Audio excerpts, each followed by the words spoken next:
franchise tag deadline day means that NFL teams no longer can place the franchise or transition tag on any of their players. For Washington fans thinking about the franchise tag, think back to Kirk Cousins. Remember when the quarterback was going through his contractual saga and Washington kept using the franchise tag to keep Kirk in town, but it's only for 1 year and all the money's guaranteed. This year, Washington didn't have anybody to consider, but elsewhere around the NFL, there were plenty of players this impacted. George Pickens, the star wide receiver for the Dallas Cowboys, he got the franchise tag. Daniel Jones, Indianapolis Colts quarterback, he got the transition tag. So the tag was used not here in Washington. There was news for the Commanders, though. 2 offensive linemen have been re-signed, including Andrew Wylie. This guy could have a larger role, certainly a versatile veteran piece, and Wylie talked about why he wanted to make sure he stayed in the burgundy and gold. This is a special group, not only players, but everyone in this building. In this place, we can win a lot of football games here, and I know it.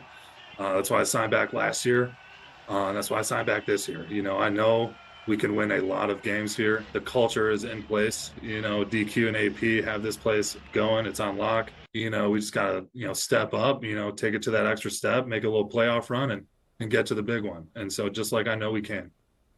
Now a big part of Washington finding more success this fall is going to be the coaching staff. The Commanders finally announced their finalized coaching staff. One guy I want to highlight, David Rye. You see him on the right there. He previously served as tight ends coach. He got promoted to pass game coordinator. There's a lot of excitement about Rye kind of around the league. People that work with him really talk about his passion for football. And now it's going to be David Rye and David Blau, a pair of Davids, working with Jaden Daniels to get this pass game, which should look quite different than what it did in the Cliff Kingsbury system, to get Jaden Daniels back performing at his highest level. One other note, Darnell Stapleton has been promoted from the assistant offensive line coach to the top offensive line coach. Andrew Wylie talked about how excited he is for Stapleton to have that elevator role. All right. So got a lot of changes, and fans are like hopeful. We need a lot better than what we had last season. It's got to be better. You got to keep Jaden on the field, right? And yes. That's first. And not hurt. Right, and I think the new offense should be designed to do that. You're going to see Jaden Daniels under center a lot more. You're going to see a lot more play action. And where things are really going to heat up next week, the legal tampering period,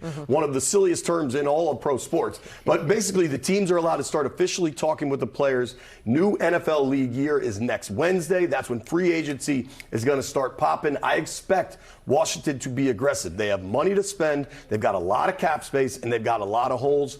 Throughout this Dan Quinn, Adam Peters tenure, they haven't been that aggressive in free agency. I think this year will be a little bit different. All right. JP, thank you. Next week will be fun. We hope so. Yeah, me too. Thanks, JP.